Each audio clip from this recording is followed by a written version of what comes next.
galing San Beda, galing ng San Beda.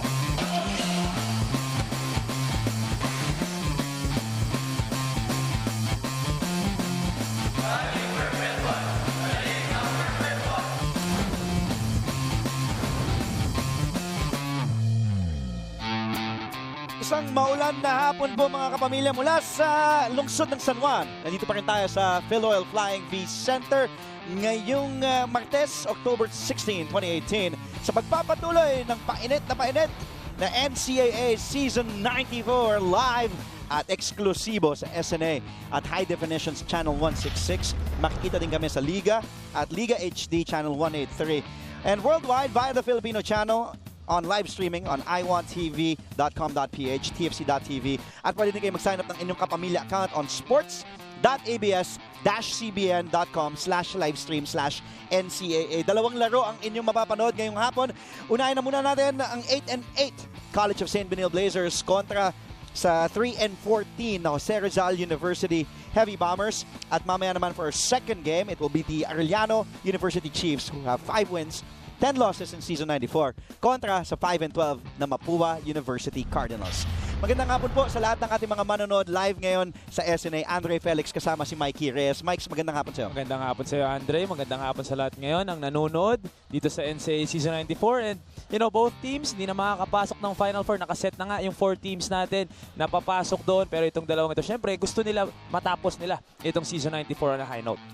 We are in the tail end of the elimination round before we move to the Final Four of the NCAA. Tingnan natin ang ating standings. Para malinaw, Mikey, yung 4 na nasa tuktok ngayon, yan na, sure, ang Final Four. Kumbaga, ang pinag-aanoan na lang dito is yung San Beda at saka yung Lyceum, kung sino ba ang magna-number 1 dyan. Because of that win ng Knights dun sa Altas last week, sigurado na 3rd place na ang letran natin. You talk about the 2 teams na maglalaro ngayon, CSB Blazers 8-8, a lot of hype.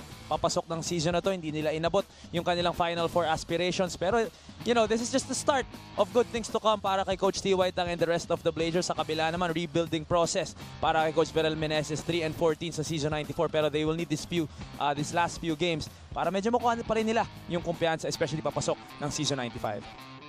Both teams, well, CSB was eliminated from the postseason contention after losing to LPU last Thursday. As for JRU, they did beat EAC last Friday. Jed Mendoza led the way for JRU in their first round meeting against the Blazers. He scored 16 points, also dished out 6 assists and had 4 steals. Para naman sa CSB, a double-double monster effort from Clement Luchu, 20 and 14 after leading by just a point, Mikey, in the first quarter. After the first quarter, 16-15. Itong CSB Blazers used a 21-12 run in the second quarter to pull away for good. Pero yung storya nga dun sa game na ito nung round 1 meeting nila, yun na yung storya ng JRU dito sa Season 94. It's really just the consistency na kailangan ipakita ni na Jed Mendoza and company. May spurts na talagang lalaban sila, yung dikitan sila nung first quarter. Pagpasok nga ng second quarter, dun bumulusok itong team ni Coach T. White. Clement Luchu led the way, a big double-double for him, 20 and 14. Kabila naman, stats across the board, 16 and 6. And to go along with 4 steals para kay Jed Mendoza. Pero this is a good stepping stone din para sa JRU na makita nga nila sino ang mga magiging contributor nila, especially in coming seasons. For CSB naman, this is their core. At ito rin ang magdadala dito nila makukuha yung exposure na kakailangan nila para medyo mas umangat pa sa mga coming seasons natin. There is the third leading scorer ng CSB earlier. You saw Clement Luchu, the 23-year-old native of Douala, Cameroon. How about this man? Mr. Gameface, Justin Gutang, has been the consistent leading scorer for Coach T.Y. Tang and College of St. Benilde. Mikey averaging close to 14 points per game. Also close to, 6 rebounds per game, 4 assists, close to 2 steals per outing. And in their last game, although he had 13 and 3 assists, nagkaroon naman siya ng 6 turnovers. As for Unique Naboa, had 7 points, 3 assists, and also committing 4 turnovers. So if you're Coach T.Y. Tang, you don't want to see Gutang and Naboa, 2 of your main guys, committing 10 turnovers between them. 2 of the main guys talagang hawak yung ball, yung mga pinaka-ball dominant guys ng team ni Coach T.Y. Tang. Mas marami pa yung turnover nila kaysa yung na-assist nila. So I think that's a wake-up call also for Coach T.Y. Tang. As a coach and as a player, you know how stable Coach T.Y. Tang is. So I'm sure napag-usapan nila yan. They will adjust to that. Pero as a team din kasi, number 2 in turnovers itong CSB sa ating liga with 21.7. So that's a problem that they will need to address. And I am sure they are ready, or they are you know, ready to take care of the ball a little bit more dito kalaban ng JRU. Para naman sa pride ng Balanga Bataan, Jed Mendoza set a new career high for himself. Mikey, last Friday, scored 26 points against the Emilio Aguinaldo College Generals. He was 8 of 17 from the field, scoring 26, also grabbing 3 rebounds and dishing out 3 assists. This is the Jed Mendoza that we all know, we all learned to love dito sa NCAA. Just really a scoring machine. This is his calling card. Every time he enters the floor, he is aggressive as he is always. He has always is. 26 points, 10 of 13 from the free throw line. Very, very aggressive, attacking the basket, taking shots from the inside, outside, and setting his teammates up. So he will have to be consistent. Pero in question pa kung makikita natin next year to si Jed Mendoza. Pero magandang panapos ito sa season 94 niya. Jed Mendoza, pride of Balanga Bataan, 22 years of age, taking up BSBA management at José Rizal University. And to complete our trio this afternoon, let's go to Courtside with Miss Chase Orozco. Magandang hapon sa'yo, Chase. Hi Andre, magandang hapon sa inyo. And of course, alam mo, I am so excited and thrilled because our game today, I'm sure the CSB Blazers would want a bounce-back win. And of course, the JRU Heavy Bombers would want a back-to-back win. Kaya naman sa mga kapamilya natin na nanonood sa kanilang mga tahanan or office o di kaya naman yung mga nasa on the go, pwedeng-pwede po kayo manood ng live na para bang nanonood din kayo dito sa Phil Oil Flying V Arena. Just go to the #1 sports website here in the Philippines. That is sports.abs-cbn.com/livestream/NCAA o di kaya naman magtungo kayo sa aming official YouTube channel. That is youtube.com/ABS-CBN Sports at pwedeng-pwede po kayo makipagkulitan sa amin ni Andre at ni Mikey. Just tag us at our official social media handles and at ABS-CBN Sports and use our official hashtags for the season. That is hashtag NCAA Season 94 and hashtag Galing NCAA. Andre? Thank you, Chase. Babalikan ka namin for your reports all throughout the game. Do tag us at Twitter at Andre_Felix. Mikey, Mikey.Reyes on Instagram, _Mikey Reyes on Twitter. And we'll see you there. Use the hashtags that Chase mentioned. And now, let's find out who the starting units will be for Coach T.Y. Tang and for Coach Vergel Meneses. Watch this.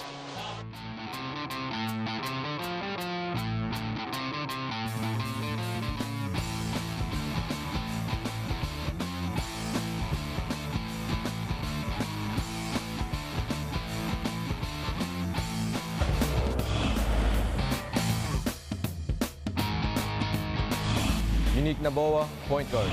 Carlo Young, shooting guard. Clement Lucho, center. Edward Dixon, forward. Justin Guteng, shooting guard.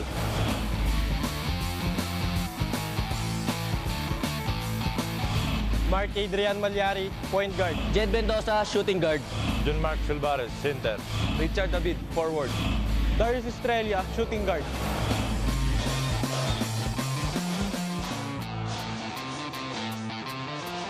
Let's take a look at the starting five. First for Coach T.Y. Tang. CSB Blazers wearing a white today. Unique Naboa, Carlo Young at the backcourt, Ed Dixon and Justin Gutang. No changes there for Coach T.Y. And instead of Clement Luchu, they will go with Kendricks Belica, the man in the middle for this game. Para naman kay Coach Vergel Meneses, it will be Malyari Mendoza.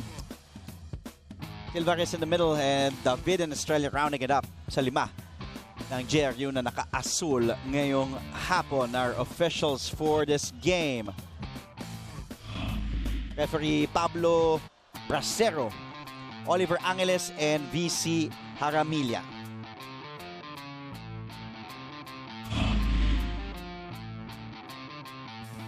First quarter underway. Both teams no longer in the hunt for the Final Four. JRU has been at the bottom of team standings.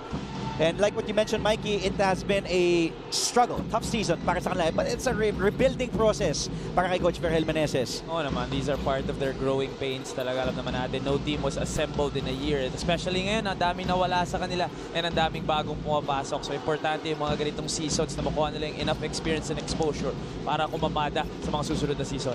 Naboa attacks. As for College of St. Benilde, almost but not quite. Ano sa tingin mo, Mikey, in your opinion, ang kulang dito sa College of St. Benilde? Well, yung College of St. Benilde naman, if you think about it, just a few seasons ago, nahirapan nga sila kumuha ng panalo. So I think ito din yung adjustment, yung mindset nila magbabago because mahirap yun from a cellar dweller, bigla magiging contender ka. Siyempre, hindi din naman ganun kadali yung transition, and even though maganda na yung lineup nila, and of course yung sistema ni Coach T.Y. Tang nandyan na talaga. So these are also part of the process na kailangan mong daanan. You can't go from 10th place naman, napapasok ka bigla lang ng Final Four. LPO lang ang nakagawa. Pero may CJ Perez naman. May CJ Perez, may Mike Harry Zuzu. May Marcelino Twins. Marcelino Twins. Grabe yung turnaround na yun. From 9th place to first place. To sweep of the elimination round. Still scoreless. Almost a minute gone by here in the first. Pero ang kagandahan dito sa St. Benilde, I think they've gotten the love back from yung fans nila, yung school nila, the support. Kasi siyempre mahirap naman mag-cheer ng team na medyo struggling naman talaga. So when they started to get wins, the wins started piling up. They're 8-8 dito sa season 94 so far. So bumalik yung suporta at saka yung love ng kanilang eskwela sa kanila. And may mga games din, ang daming nanonood sa kanila. Actually, in the last game na kinover natin, as Gutang gets fouled on his way up, he will head to the line for 2. It was a shooting foul committed there. Looks like the foul will be on Estrella. Yun nga, last game. Di ba lagi naman nandito ang supporters ng LPU? Nandito din yung mga all the way from Taft. Tsaka yung mga nanonood sa nilang mga tahanan na siyempre sinusuporta ng St. Benilde. Sa ngayon, nanonood daw, Diego Eusebio and Viakins. Thank you for tuning in dito sa NCAA 94. Ito lang yung mga die-hard CSB fans na nakakatrabaho ko before. Ito, favorite nila, si Justin Gutang, na talagang nagpakilala dito sa season 94 natin. At malaki ang future nitong batang ito. No, undoubtedly, he will be the face of the CSB team as Carlo Yang. Yes! Para sa tres! Speaking of faces, the baby-faced assassin hitting from the outside here early in the first quarter. That's a good sign kasi alam natin na pag nakuha ni Yang yung rhythm niya, pwedeng tumuloy-tuloy yan. Susubukan naman bawiin sa kabila ng JRU, pero mintis doon si Jun Mark Silvares. Carlo Yang is a 39% three-point shooter. That is why he is one of the deadliest assassins here in the NCAA. Leave him open. And like what you said, Mikey, pag nag-init yan, ituloy-tuloy na yan. Si Carlo Yang, here he is, getting the screen now. Yang, giving up his dribble, traveling violation ang itatawag ni referee Bracero.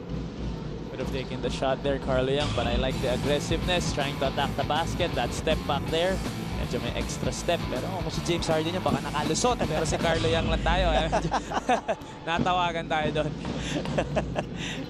Speaking of James Harden and the NBA, I don't think they have a match tomorrow, pero bukas na ang opening ng NBA. Opening day. Exciting times. Mendoza, a 3. Offensive board goes to Silvares, and JRU will recycle their offense. Silvares over to Estrella. He will try from long bomb, in and out. Gutang grabs the board. To Dixon, the kick out to Naboa, corner 3, masyado malakas. Underneath is Bellica who's stepping on the line. Turnover for CSB. You gotta love the passing there though of CSB. Gutang finding Dixon. Dixon, the presence of mind right away. Kicking it out to an open Naboa in the corner. Unfortunately, hindi niya na-shoot yun. And Jerry having problems bringing the ball down against this Benilde pressure defense. Ang bola, babalik sa Benilde.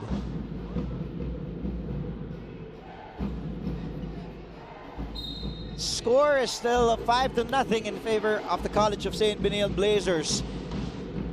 Tama ka, no? Just a few years ago, CSB is in the, kumbaga nandun sila sa posisyon ng JRU ngayon.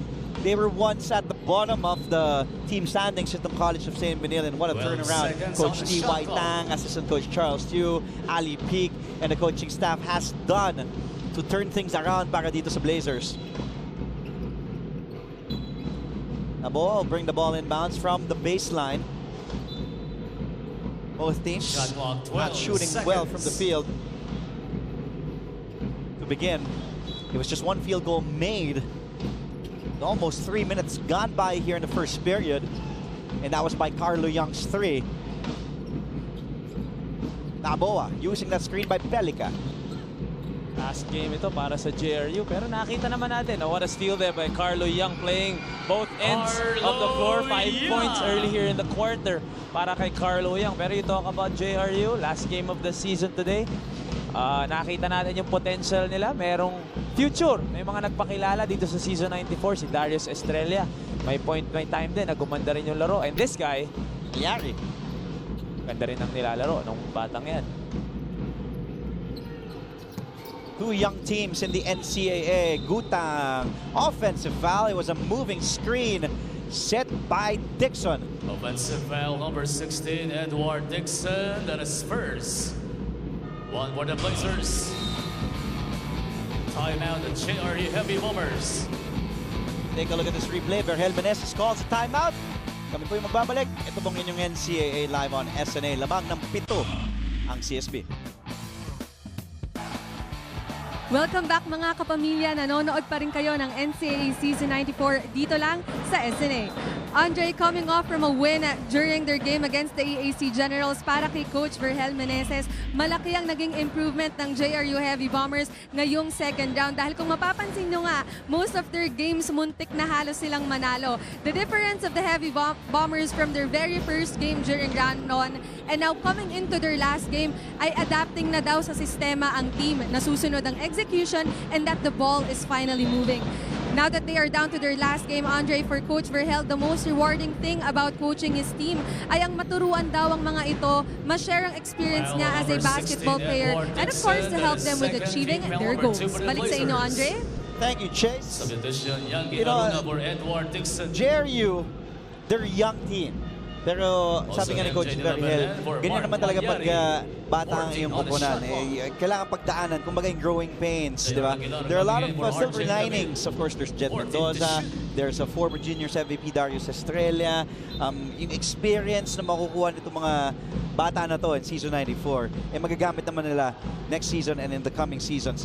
But yun nga there were actually a couple of games na kaya din nila sayang, di ba? They could have won those games. Yun yung mga kailangan nilang matutunan, especially down the stretch, how you execute, how you can't fall behind early against teams na malalakas. Pero yung the potential is there. At ang kagandahan din dyan, mga bata to mga to, so hungry to improve yung mga yan, hungry to get better yung mga players ni Coach Vergel Meneses. And I'm sure they will keep an open mind and they will really learn from their coaching staff. Of course, Coach Cholo Villanueva is also there. So a lot of, guys who can learn from galing dito sa JRU. Vergel brings it in. Esguerra now back to Mendoza. Estrella, hinihingi ni Esguerra on the low block. Posting up Belica. Difficult fall away.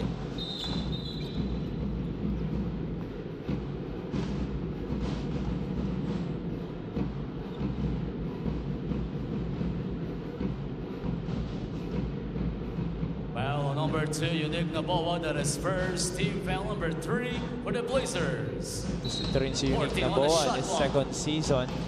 Nakakuha din niya, getting his legs under him.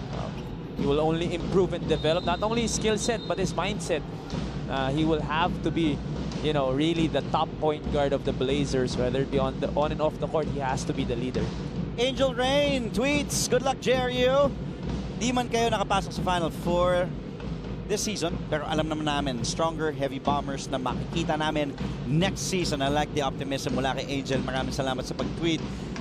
Let's go, go, go, CSB Blazers. And Kuya Andre, nakakamiss naman yung yes para sa tres, sabi ni Rani J. Isla Rami. Isa ka na kay Carlo Young. Isa ka na. Oo, isa na. Gusto mo yung bang-bang ba? Yun, gusto. Nakakapagod yan Dahil pag sunod-sunod mamaya, abangan natin. Tagal ng airtime natin. Direk Tama na, Direk. Tagal ng airtime Salamat sa ating Director Raul De Ocampo. At kasama din natin si Mark Morado. Oh yeah. At game producer. Perry. Okay, ikaw na. Nandiyan pala. Ang idol, ang Lodi. Sir Bombit Silva. Lam na. Mas Bombit. Saan mapupunta yung bata natin? Next mo ako. Pinapabati ni Pong Ducanes, our Sultan of Stats. Sure. While our officials sorting things out, 5:29 remaining here in the first. A very low-scoring game so far. JRU has yet to get on the Offensive board. foul on number 11, 7-0 Jed Mendoza, that lead is here for first. St. Benilde with Foul on 5 number and 30. 1, Carlo 5.5 Young, minutes left also in the his first first quarter. foul. Ito mukhang Possession stays with the JRU Heavy Bombers. good display na medyo got an offensive foul. No, but the ball will stay with JRU. 9 seconds on the shot clock, 9 to shoot.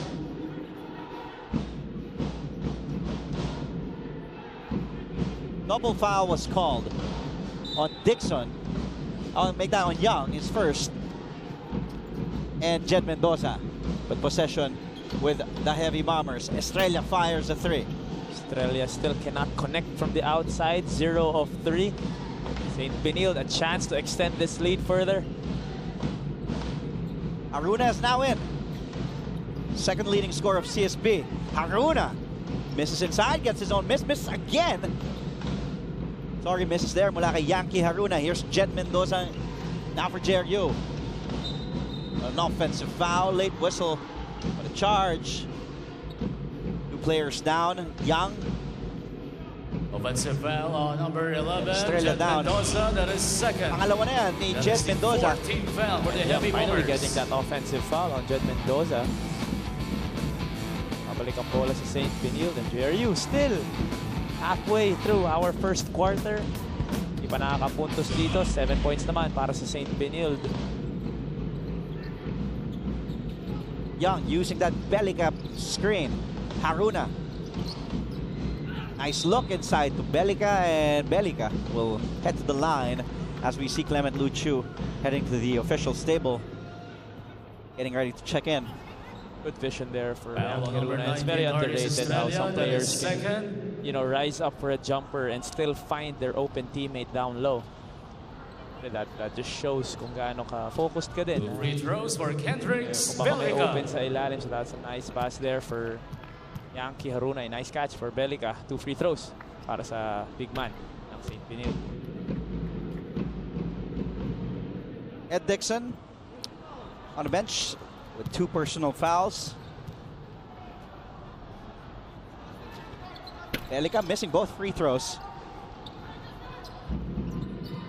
Now, De La Virgen guarded by Gutang. De La Virgen on a switch has Belica. De La Virgen for 3. Bang! Bang! Bang! Points. Big shot And there for De La Virgen. Every Virgen. time he uses the ball screen, you wouldn't want na hindi ka lumabas kasi pupukol yan from behind the screen, and De La Virgen hitting the first points of JRU. JRU was unable to score in the first 5 minutes. This game before that, De La Virgen 3. Now CSB struggling. Naboa, kailangan ni bato ang bola. Haruna, the offensive board, loses it on the way up, gets pushed by De La Virgen. Or no, it will be an offensive foul called on Yankee Haruna. Foul on number 2, Unique Naboa penalty. That's the second Naboa, foul of rather. Unique Naboa. Number of stops here Substitution for Clement JRU. Luchu for Kendrick Belica. Giving him a Prince chance Carlos for Unique cut into Naboa. this lead. Ito Also natawagan. very important coming in for Darius Pangalawa na rin Estrella. yan ni Naboa. Agent Support Miranda for Dixon Jed and Naboa Mendoza. with 2 personal fouls. Luchu comes Shooting in two, for MJ Belica. De La Virgen. Prince Carlos also checks in for Unique Naboa.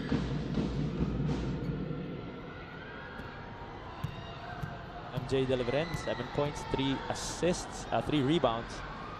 Averages niya dito sa season 94. Pero may mga laro din ito si De La Virgen na biglang pumuputok, especially off the bench, as we look at si David, the lefty of JRU. Yeah, De La Virgen, season high, 18 points. His homegrown product from Grab. Prince Carlos. Getting a lot of cheers, not from Arellano. Yeah, from the Arellano students.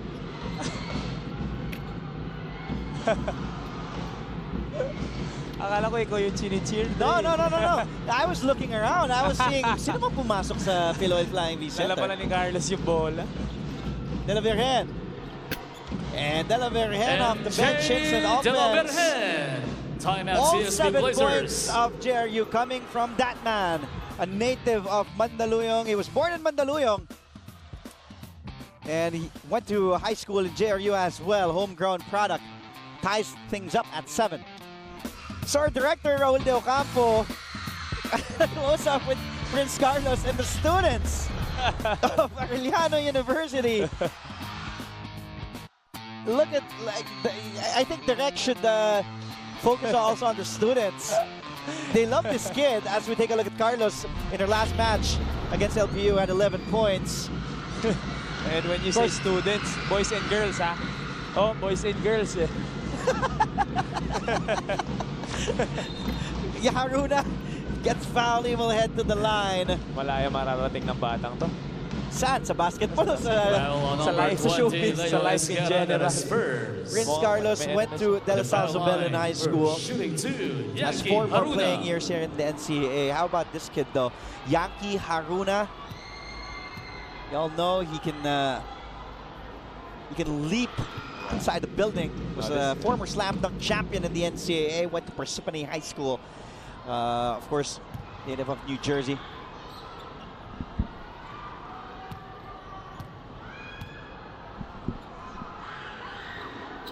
Yankee Haruna, 1 of 2 from the free throw line, giving Benilde that 1-point lead. Here's the Si thing. MJ ata, si De La Virgen ata, chinichir. No, binabantayan ni Prince Carlos. So, the crowd is still going crazy. But in the meantime, back to the action we go. Difficult shot. I can only imagine what will happen once Prince Carlos scores his first basket foul today. number 20, Leo Esquera, tinawagan na kanyang pangalawang Penalty personal is the foul. second foul of Leo Esquera. Underneath, pushing off Luchu from behind. And since Foul shots. JRU is already in the penalty. Luchu. Luchu, both teams actually in the penalty. Now Luchu at the line from Douala, Cameroon. Clement Ngangom Luchu. 6'7", 23 years old. Averaging an almost triple-double. Short of 0.5 rebounds a game, pero we all know that he's a walking Justin Padua double-double set. replacing Talking Leo about Clement Esquera. Luchu for Coach T.Y. Tang and Coach Charles Chu. Parang di nagkakalayo naman kay Coach Charles Chu si Prince Carlos. Ganun din. Nangyari ba sa'yo yan in your playing days, 21 Mikey Reyes? seconds Like, on the shot clock. Ako personalin. no, like in your collegiate days, nangyari ba Cheer, sa'yo? oo. Na Tili, tinitilian ka? hindi. Kahit Cheer, sa, oo. Kahit sa Cavite, hindi ka tinitilian doon? JR Aguilar Hindi from ako kwento ko Car sa'yo yung Deportes. pagpasok ko ng, grabe yung cheer para kay Prince Carlos, hindi kita marinig. Pero, kalaban namin Mandaluyong, pagpasok ko ng court sa Foul Bangor, number 8 at JR parang grabe Aguilar tingnan. penalty. Sabi ko, That's the grabe first parang foul gwapo ko of today. JR Aguilar. Nasa likod ko pala si Sian Lim. Sabay pala kami Free throws. pumasok. Kalaban mo yung Mandaluyong. Nandun pala sa likod ko si Sian Lim. Kaya pala, So, akala mo para sa'yo yun? akala ko lang. For a few seconds, pero pagtingin ko sa likod, si Sian Lim pala. Pero I do get the Cian Lims, Gerald Andersons, no, when they, you know, pag Yeah. nakuha nila. Kasi syempre, kapamilya stars eh. celebrity talaga. Pero yung... Ganito, no? Eh si Mikey Larry Reyes. nga, medyo nagre-react pag pinapasok si Prince Carlos. Eh. Larry De Young pa lang yan. Paano pa yung students? Oh, cheer na naman. Miranda. Watching right now, 17 Randolph on Leongson. the shot clock. Of course. Chine-cheer din ata niya si Prince Carlos. Alam naman natin si Randolph, mga favorite niyang players, yung mga papogi. As MJ De La Virgen with that De La pogi Virgen. fade away from the baseline. 9 points off the bench for De La Virgen. 9 of the 11 scored by JRU coming from one man, MJ De La Virgen. Miranda asking for a screen. Against one of the better defenders in the NCAA, and Yankee Aruna. Now Carlos guarding De La Virgen. Wanting to use that pick and roll. There's Luchu. Luchu all the way. Gets stopped on the way, fouled by De La Virgen, and Luchu will head back to the line. Good defense there for Clement Luchu. Foul on number 7, MJ active de la as we look Vergen. at That this is shot by first. MJ. Substitution, For Robin Vivo, Ibe the 11 coming in perfect shot. for Carlo. MJ de la Yeah. Vergen. Instant offense coming off the bench. Also, or Justin can be considered Gutang. one of the six-man ng season 94. Free throws, Clement Luchu. Six-man of the year pa din, si MJ de la Vergen. And that's what he does. Every time he enters the floor, he knows that they need him to score, find his rhythm right away, his confidence on the offensive end. Potentially talaga, isa yan sa mga talagang magko-contribute, especially on the offensive side para sa JRU. And now is the time to give the young players some exposure, some action. Luigi Velasco has been inserted in.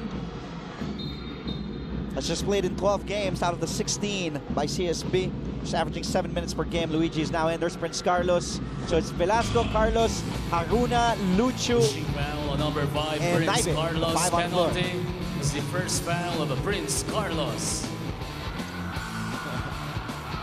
Pangalan din kasi, mo. 2 foul shots, MJ de la Vergen. Carlos, MJ de la Vergen, 9 points so far. Already surpassing his season average of 7.3 points per game. We're only 8 minutes into this ball game. At a season high of 18 points. De la Vergen now in double figures with 11. Carlos off to Naive. That trap of JRU leads to a CSB turnover. Miranda, De La Vergen, he has the hot hand. Kicks it out, gets fouled, but De La Vergen will head back to the line for 2 more. Foul on number Continuing to be 51, Robin aggressive. Ibe. That is first. Already 3 of 4 today. The rest of the team 1 of 9. shots. So the rest of MJ the Bombers de la are really Vergen. struggling, but thanks to the MJ de la Vergen keeping them afloat, up by 2 points. Make that 3 points again thanks to MJ. Coach Vergel Meneses and his coaching staff already looking ahead, looking the future. Season 95. I mean, there will be more players coming in for JRU.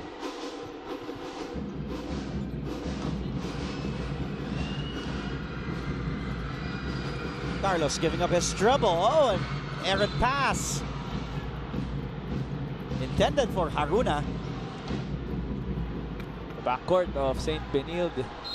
Carlos and Naive having problems with that zone press. Coach Vergel creating 2 straight turnovers are the JRU Heavy Bombers. De La Vergen.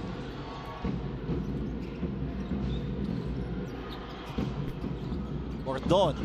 No go. Offensive board. JRU Bordon goes closer using the glass. Still no go. And Naive losing a hand. Oh, and the ball will go back to CSB's side. Last touch by a Heavy Bomber. JRU after that 7-0 start ng St. Benilde waking up, getting this 4-point lead.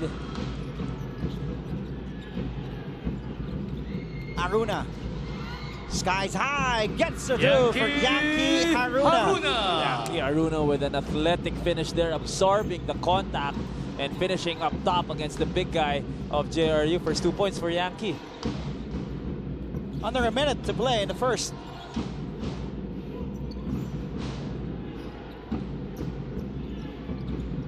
Aguilar, the jumper, no.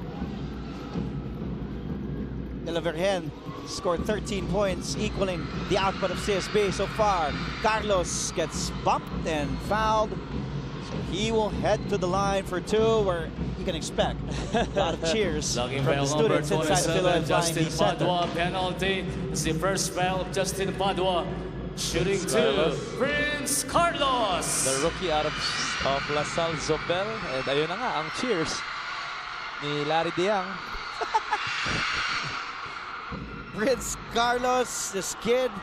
And look at the students, Mikey. Kahit ano atang gawin ni Carlos, chichir nila. Kahit mag-turnover ka na, chinichir eh. Carlos knocking down both free throws, and an Arellano student. Sabi siya, boys and girls eh. Carlos, an obvious fan favorite.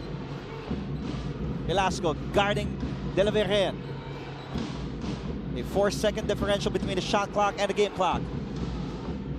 Screen set by Padua. De La Virgen, 6 to shoot. Nice look inside Padua. Oh, what a block by Haruna.